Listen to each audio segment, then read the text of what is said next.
സർക്കാർ സ്ഥാപനമായ കേരള ഫിനാൻഷ്യൽ കോർപ്പറേഷനാണ് അനിൽ അംബാനിയുടെ കമ്പനിയിൽ കോടികൾ നിക്ഷേപിച്ചത്.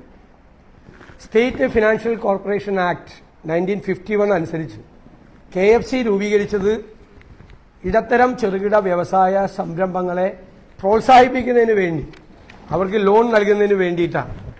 സംസ്ഥാനത്തെ MSME അടക്കമുള്ള വ്യവസായങ്ങൾക്ക് വായ്പ നൽകാൻ രൂപീകരിച്ച ഈ സ്ഥാപനം 26/4/2018 അനിൽ അംബാനിയുടെ RCFL, അതായത് റിലയൻസ് കമേഴ്സ്യൽ ഫിനാൻസ് ലിമിറ്റഡ് എന്ന സ്ഥാപനത്തിൽ 60,80,00,000 രൂപ നിക്ഷേപിച്ചു.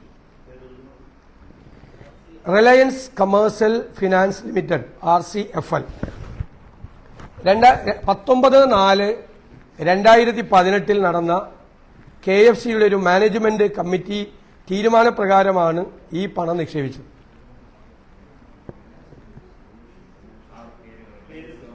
RCFL Reliance commercial finance limited Anil അംബാനിയുടെയാണ്.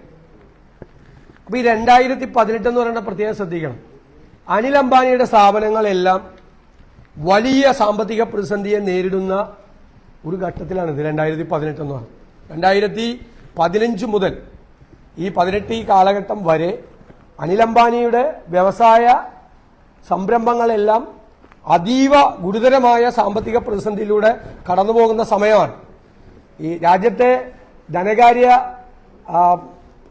പ്രസിദ്ധീകരണങ്ങളിലെല്ലാം ഏറ്റവും വലിയ ലീഡ് വാർത്തയാണത്. 60,80,00,000 രൂപ നിക്ഷേപിച്ചു. അപ്പോൾ അത് വലിയ വാർത്ത നിറഞ്ഞു നിൽക്കുന്ന കാലത്താണ് ഈ നിക്ഷേപം. അതായത് ഇദ്ദേഹത്തിന്റെ എല്ലാ സ്ഥാപനങ്ങളും ഗുരുതരമായ സാമ്പത്തിക പ്രതിസന്ധിയെ നേരിടുകയാണെന്ന് രാജ്യത്തെ പ്രാദേശികവും ദേശീയവുമായ ദിനപത്രങ്ങളിലും മീഡിയയിലുമെല്ലാം വലിയ വാർത്തകൾ വന്നുകൊണ്ടിരിക്കുന്ന കാലത്താണ് ഇദ്ദേഹത്തിന്റെ ഒരു ധനകാര്യ സ്ഥാപനം, സ്വകാര്യ ധനകാര്യ സ്ഥാപനത്തിൽ ഈ പണം നിക്ഷേപിച്ചത്. ഏറ്റവും ദിവസം 2018-19 KFCയുടെ ആനുവൽ റിപ്പോർട്ട്, അതിൽ ഈ കമ്പനിയുടെ പേര് മറച്ചു. അതിൽ എഴുതിയേക്കുന്ന term deposit with bank and NCD ₹6080 lakhs എന്നാണ്. അതായത് ഈ RCFL എന്നുള്ള പേരില്ല.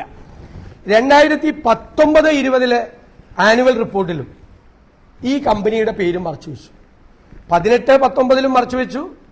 19-20 ഈ കമ്പനിയുടെ പേര് KFCയുടെ ആനുവൽ റിപ്പോർട്ടിൽ പോലും ഇല്ല. മനസ്സിലായില്ലേ? പിന്നീട് ഈ പേര് വരുന്നത് പിന്നീട് വരുന്നത് 2020-21 റിപ്പോർട്ടിലാണ് ഇൻവെസ്റ്റ്മെന്റ് ഇൻ NCD RCFL എന്ന് വരുന്നത്. ഞാൻ നോട്ട് തരാം നിങ്ങൾക്ക്. ഈ NCD എന്ന് പറഞ്ഞാൽ നോൺ കൺവേർട്ടിബിൾ ഡിബഞ്ചർ എന്നാണ് ഇതിൽ വരുന്നത്. 19 ഈ കമ്പനി ലിക്വിഡേറ്റ് ചെയ്തു. ലിക്വിഡേഷന്റെ ഭാഗമായിട്ട് പൈസ കിട്ടിയില്ല എന്ന് പറയാൻ പറ്റില്ല. 7,09,00,000 രൂപ കിട്ടി നമുക്ക്. ലിക്വിഡേറ്റ് ചെയ്യുമ്പോൾ കിട്ടുമല്ലോ, ആ ലിക്വിഡേറ്റ് ചെയ്യുന്ന സ്ഥാപനങ്ങളുണ്ടല്ലോ, അതനുസരിച്ച് 7,09,00,000 രൂപ, 60,80,00,000 രൂപയാണ് നമ്മൾ ചെയ്തത്. പലിശ അടക്കം നമുക്ക് കിട്ടേണ്ടത് 101 കോടി രൂപയാണ്.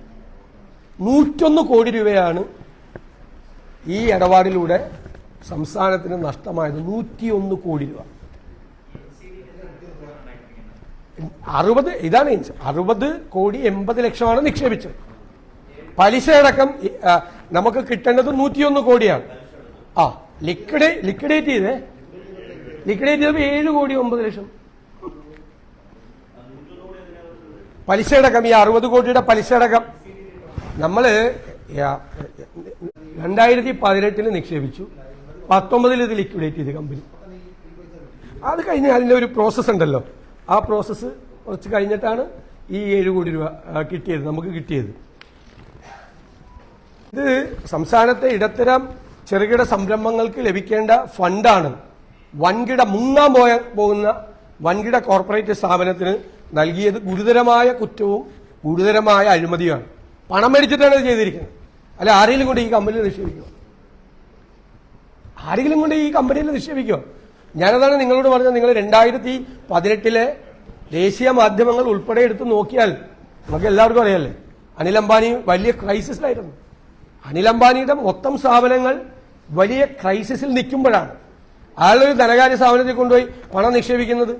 നമ്മൾ പണം നിക്ഷേപിക്കുമ്പോൾ പണം നിക്ഷേപിക്കുന്ന ധനകാര്യ സ്ഥാപനത്തിന്റെ ക്രെഡിബിലിറ്റി എന്താണെന്ന് ഒരു അന്വേഷണം നടത്തണ്ടേ? വിശ്വാസ്യത എന്താണ്? അവരുടെ സ്റ്റേച്ചർ എന്താണ്? ഇപ്പോൾ അവരുടെ ഫിനാൻഷ്യൽ സ്റ്റേറ്റസ് എന്താണ്?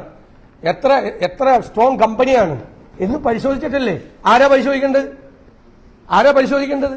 ഇതൊന്നും പരിശോധിക്കാതെ വലിയ തുക കമ്മീഷനായി വാങ്ങിച്ചിട്ടാണ് ഭരണ നേതൃത്വത്തിന്റെ അറിവോടുകൂടി ചില ഉദ്യോഗസ്ഥന്മാരെല്ലാം കൂടി ചെയ്തിരിക്കുന്നതാണ്. ലിക്വിഡേറ്റ് ആകാൻ പോകുന്ന സ്ഥാപനമാണെന്ന് അറിഞ്ഞുകൊണ്ട് തന്നെയാണ് ചെയ്തിരിക്കുന്നത്. അറിഞ്ഞുകൊണ്ട് തന്നെ ഇത്രയും പണം നിക്ഷേപിച്ചു, കമ്മീഷൻ വാങ്ങിയിട്ടാണ്. ഇനി 11ാം നിയമസഭാ സമ്മേളനത്തിൽ ഞങ്ങളുടെ കയ്യിൽ കിട്ടിയിട്ട് കുറച്ചാളെ ഞങ്ങൾ നോക്കുമായിരുന്നു. നമ്മളൊരു കാര്യം പറയുന്നതിന് മുമ്പ് പരിശോധിക്കണ്ടേ? ഞങ്ങൾ നിയമസഭയിൽ ചോദിച്ചു ധനകാര്യമന്ത്രിയോട്, ഇതുവരെ അതിന് മറുപടി കിട്ടിയിട്ടില്ല.